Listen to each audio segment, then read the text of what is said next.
Segundo Coríntios 2,14. Graças, porém, a Deus, em Cristo sempre nos conduz em triunfo e por meio de nós manifesta em todo lugar a fragrância do seu conhecimento. Porque nós somos para com Deus o bom perfume de Cristo, tanto nos que já são salvos, como nos que se perdem. Para com esses, cheiro de morte para a morte, para com aqueles, aroma da vida para a vida. Quem, porém, é suficiente para essas coisas? Porque nós não estamos como tantos outros mercadantes da palavra de Deus. Antes, em Cristo é que falamos na presença de Deus com sinceridade e da parte do próprio Deus. Glória a Deus. Bom dia, uma boa tarde, uma boa noite, se assim for seu momento de leitura. Estamos no nosso 14º capítulo do livro do autor Rick Renner, Armado para o Combate. Nosso primeiro tópico de hoje traz o capacete da salvação. Antes de dar início à abordagem de cada peça da nossa armadura espiritual, quero dedicar um instante para considerar o equilíbrio perfeito que existe na armadura de Deus.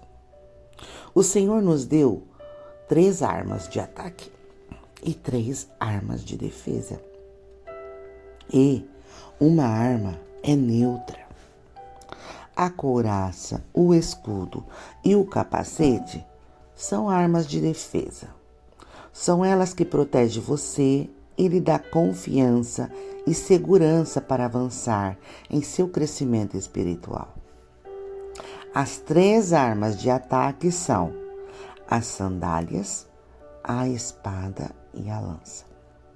São armas que capacitam você a reforçar e a demonstrar a derrota já assegurada de Satanás. A arma neutra é o cinturão, que representa a palavra de Deus. Ele é a peça central do armamento, que mantém todas essas outras peças unidas. Sem essa peça central da armadura espiritual, a palavra escrita sem essa peça central da armadura espiritual é a palavra escrita, As outras peças da armadura não podem funcionar adequadamente em sua vida. Deixe-me lembrar de que todas essas peças do armamento vêm de Deus. Andar nela e vê-las operando em sua vida pessoal exige que você viva na presença dele. Assim como você extrai o seu poder e a sua natureza de Deus, também precisa extrair o seu armamento espiritual dele. Ele é a fonte de origem de tudo que você tem, incluindo a sua armadura espiritual. O segundo tópico, o capacete da salvação.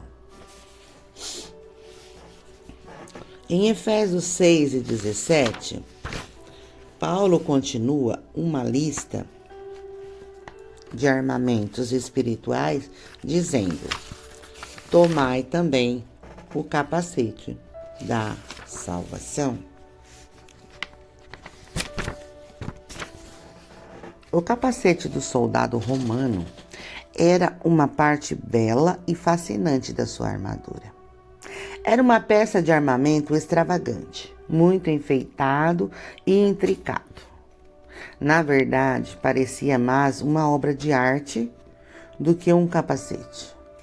Em vez de ser uma simples peça de metal formada para encaixar em sua cabeça, O capacete do soldado romano era altamente decorado, com toda espécie de gravações e entalhes. Não era raro cena campestre pastorais com animais sendo retratados nos capacetes do soldado romano. Com frequência, todo o capacete do soldado romano era adaptado para parecer a cabeça de um elefante, de um cavalo ou de outros animais. Outros capacetes tinham gravações decoradas e entalhes de frutas em toda a superfície. Pense em como esses capacetes deviam ser estranhos de se ver. O capacete do soldado romano, em geral, parecia mais uma peça de escultura do que uma peça de armadura.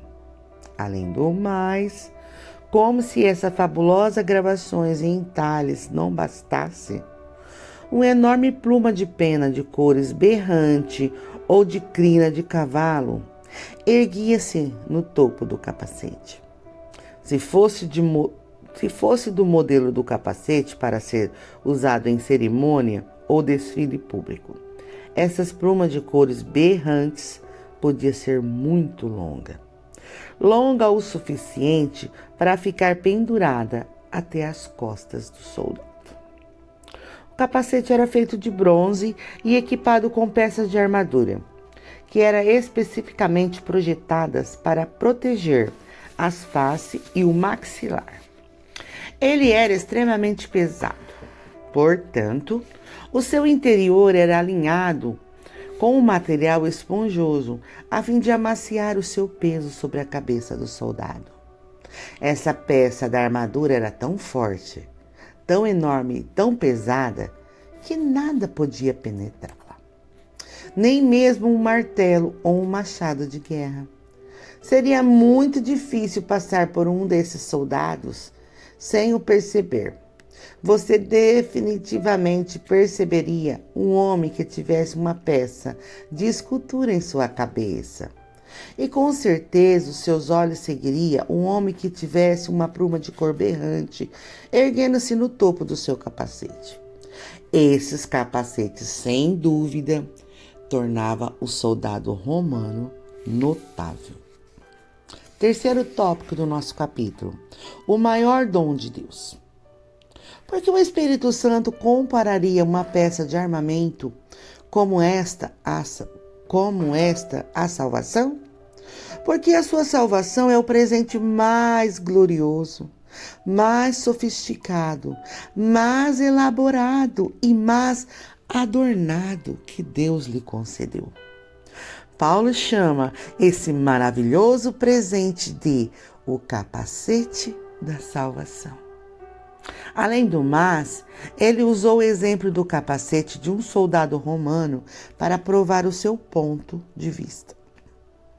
Ele comparou a salvação ao capacete extravagante que era usado na cabeça de um soldado, onde todos os perceberiam. E só para ter certeza de que todos os veriam, o soldado tinha uma pluma de pena ou de crina de cavalo que se erguia no topo do capacete.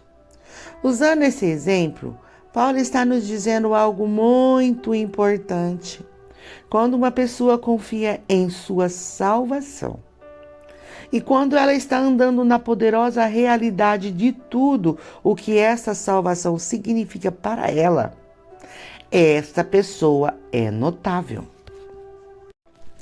A palavra capacete é extraída da palavra grega perikepalaia.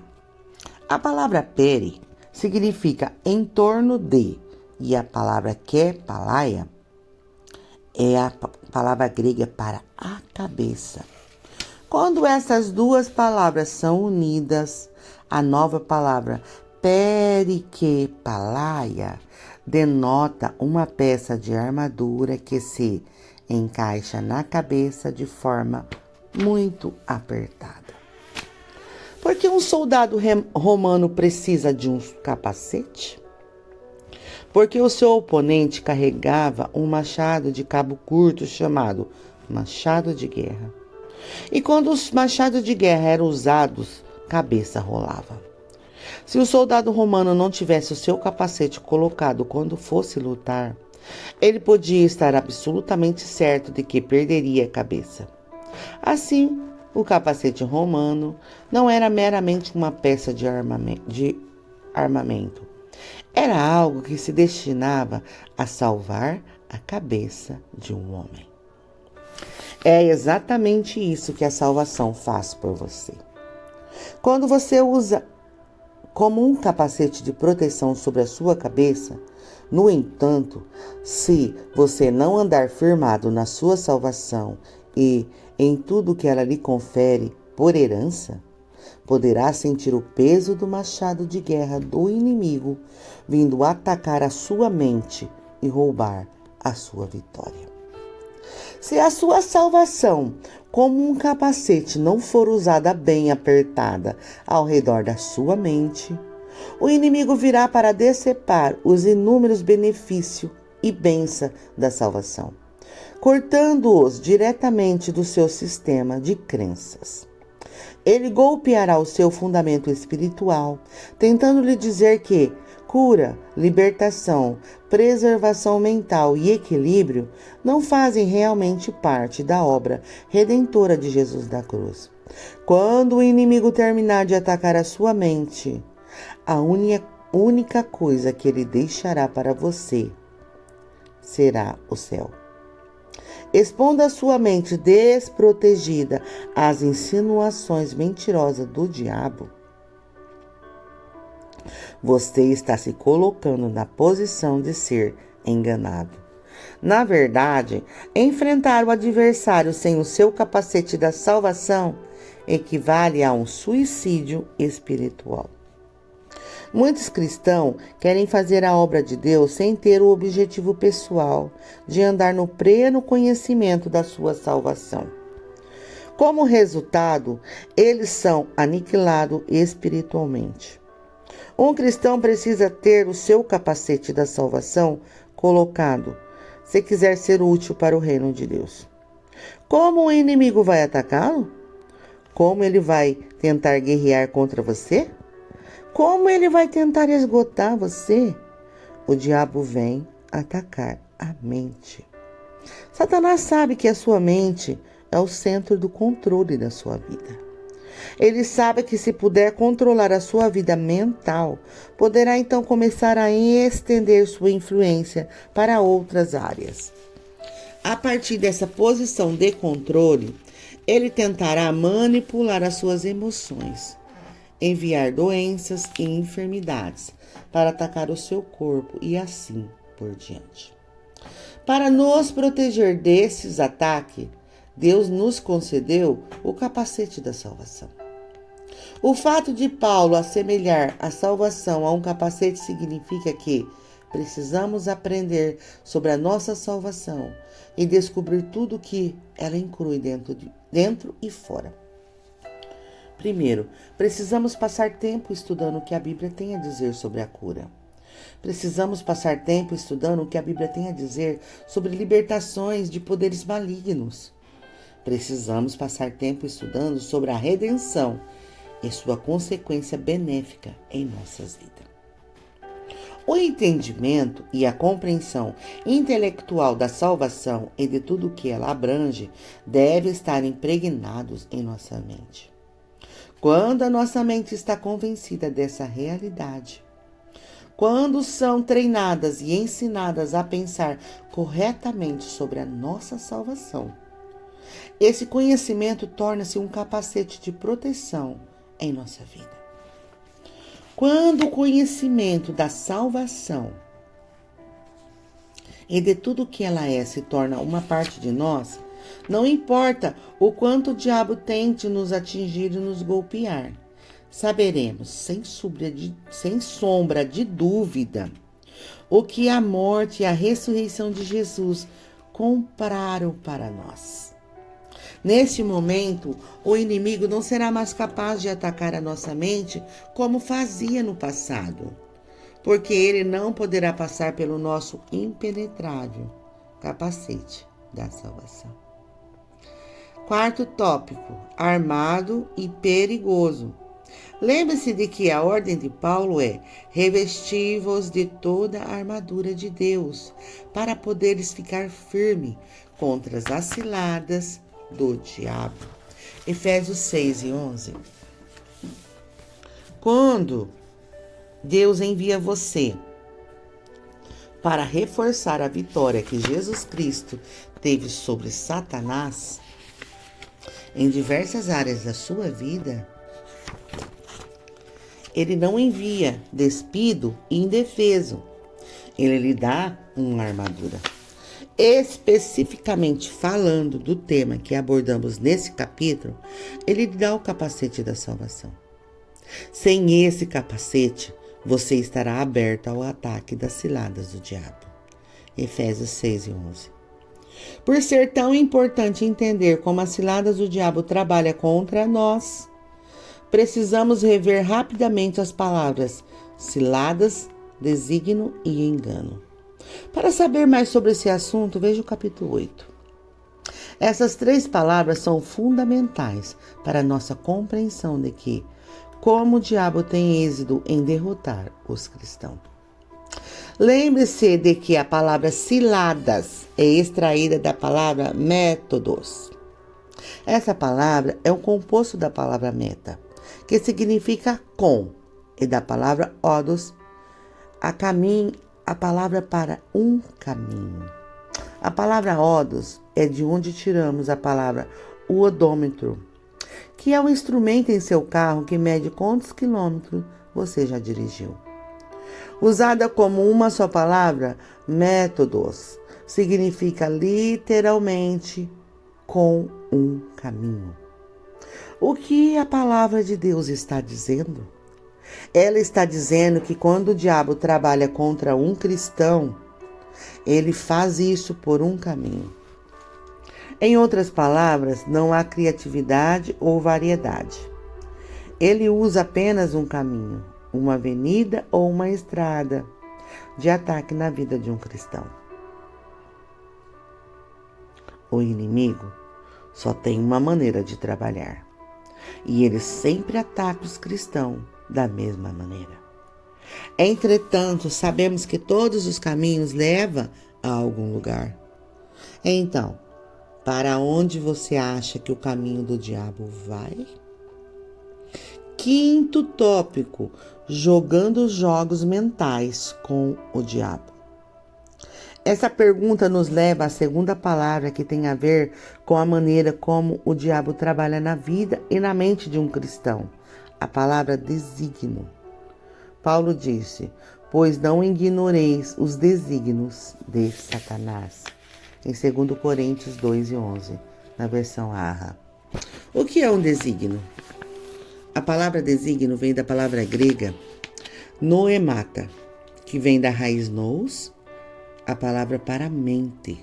Entretanto, a forma noemata poderia ser traduzida como uma maquinação da mente.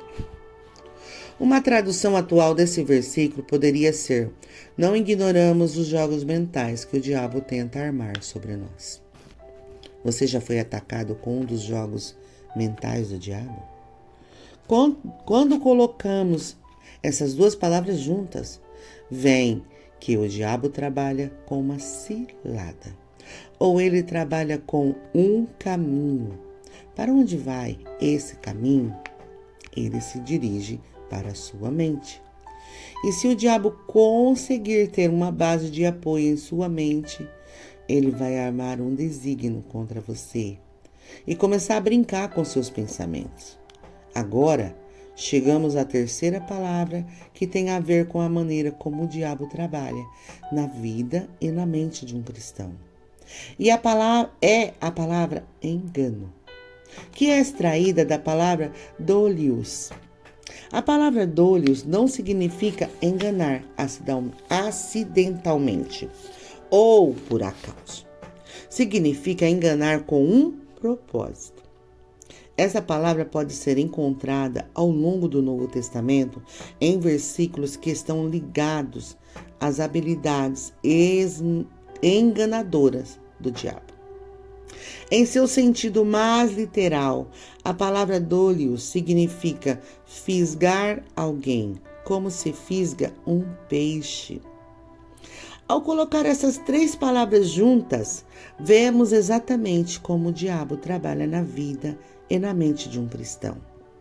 Mais uma vez, o inimigo vem com uma artimanha que significa com um caminho. Esse caminho diabólico leva até a mente. Se o diabo conseguir abater a resistência de um cristão, ele então poderá começar a guerrear na mente da pessoa com um desígnio ou um jogo mental. Quando os jogos mentais estão em plena ação, Satanás então atrai o cristão com isca de acusações mentirosas e alegações difamadoras. Se o cristão encara essas mentiras como verdadeiras e morde a isca, o processo do engano é plenamente aplicado em sua vida. Sexto tópico: o que é uma fortaleza? Foi por isso que Paulo disse: porque as armas da nossa milícia não são carnais, e sim poderosa em Deus para destruir fortalezas, anulando-nos sofismas e toda altivez que se levante contra o conhecimento de Deus, elevando cativo todo o pensamento à obediência de Cristo, segundo Coríntios 10, 4 ou 5, versão A. Observe especialmente que Paulo diz que as armas espirituais são eficazes para destruir fortalezas. Há muita conversa hoje em dia ao corpo de Cristo sobre fortaleza. À luz disso, precisamos perguntar: o que é uma fortaleza? A palavra fortaleza vem da palavra grega oxurroma. É uma das palavras mais antigas do Novo Testamento e era usada originalmente para descrever uma fortificação. Nos tempos do Novo Testamento, essas mesmas palavras retratavam uma prisão. Uma tradução mais exata da palavra oxurroma seria para destruir fortificações. Ou poderia traduzir desse modo para destruir prisões. Ambas as formas são corretas e nos transmitem duas mensagens poderosas sobre as fortalezas. Isso nos diz que uma fortaleza é como uma fortificação, um lugar fortificado, como uma cidadela, um forte ou um castelo. As fortalezas têm muralha excepcionalmente grossa e impenetráveis para impedir que os intrusos as invadam. A fim de garantir que os intrusos não escalassem os muros e as invadissem, as pessoas construíram as muralhas de suas fortalezas muito altas. Essas muralhas altas destinavam-se a um propósito primordial: manter os intrusos do lado de fora. A palavra fortaleza mais tarde foi traduzida pela palavra prisão. Considerando que uma fortaleza impede que os que estão fora entrem, uma prisão impede que os que estão dentro saiam. As prisões são lugares de detenção, como masmorra ou cadeias. Como as fortalezas, as prisões também têm muralhas fortificadas. Além do mais, as prisões possuem barra de ferro para manter os prisioneiros cativos. O fato de a palavra fortaleza poder ser traduzida um tanto pela palavra fortificação, quanto pela palavra prisão, nos diz alguma coisa importante sobre as fortalezas. Portanto, significa enfaticamente que, quando uma pessoa tem uma fortaleza mental ou emocional em sua vida, ela tem muralhas ao redor, que são tão grossas que os outros não conseguem ultrapassar essa barreira para ajudá-lo. Essa muralha invisível impede os que estão fora de entrar. Como uma muralha intransponíveis e invisíveis, as fortalezas estão enraizadas na mente e nas emoções para impedir que os outros se aproximem demais delas. Esse é um truque do diabo para manter as pessoas isoladas e muito distantes daquelas que poderiam daquelas que poderiam ajudar a trazer liberdade às suas vidas e mente. Por favor, entenda que essa fortaleza não aparece de repente na vida de uma pessoa, da noite para o dia.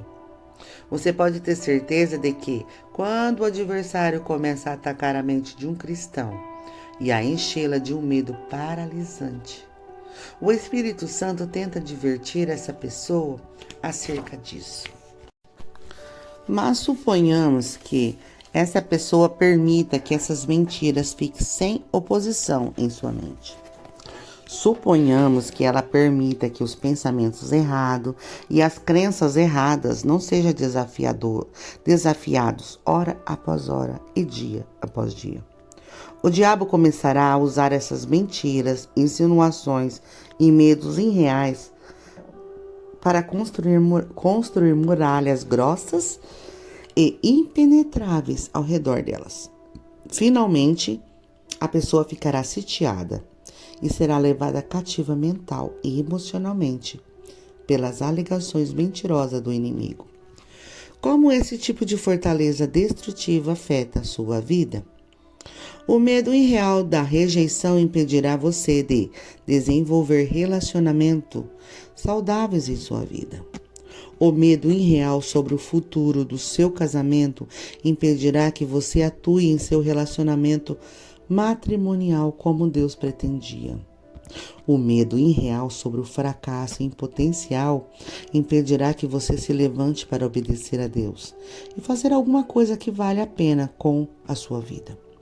Nesses casos, você precisa ordenar ao diabo em nome de Jesus que libere sua reivindicação sobre a sua mente e as suas emoções. Entretanto, existe outro passo que você precisa dar antes disso. O primeiro passo para erradicar as fortalezas da sua vida é reconhecer a sua responsabilidade na questão. Você permitiu que a sua mente e emoções ficassem nesses caos. Portanto, o arrependimento, por permitir que as fortalezas mentais e emocionais se desenvolvam em sua vida, é absolutamente essencial antes de qualquer coisa. Até que você tenha dado esse passo inicial, nenhum progresso ocorrerá. Mas a partir do momento em que se arrepender, o poder de Deus cooperará com você, à medida que você procura renovar a sua mente diariamente para pensar corretamente e crer corretamente com a palavra de Deus. Uma fortaleza atua não apenas como uma fortificação, mas também como uma prisão. Em outras palavras, essas mesmas muralhas que impedem que outras pessoas entrem, também impedem que as pessoas saiam e se torne tudo que Deus pretendeu que ela fosse. Como as barras de ferro de uma prisão, essas fortalezas mentais mantêm a pessoa cativa, fazendo com que ela acredite na mentira de que fracassaram, que ninguém a quer, que ela não vale nada e assim por diante. Os indivíduos que possuem esse tipo de fortaleza em suas vidas estão cativos tanto mental quanto emocionalmente. Em algum momento do passado, o inimigo localizou uma porta aberta em sua vida. Depois de passar por essa entrada que dava para a mente deles, o diabo deu início ao processo de levar o pensamento deles cativo com suas mentiras. O resultado é sempre o mesmo. São construídas fortalezas que atuam como prisão, impedindo que esses indivíduos se libertem para cumprir o propósito que Deus ordenou para eles nessa terra. Estamos finalizando aqui o nosso primeiro áudio para a honra e para a glória do nosso Deus. Voltaremos amanhã com o nosso segundo áudio do nosso capítulo 14. Fiquem com Deus e que a presença do Espírito Santo vos acompanhe na leitura desse livro. Que a presença do Espírito Santo lhe instrua a fazer a vontade do nosso Deus. Pois o nosso propósito nessa vida é resplandecer a glória de Deus em nossas vidas, em nossos rostos, em nossa casa. E que assim seja. Amém?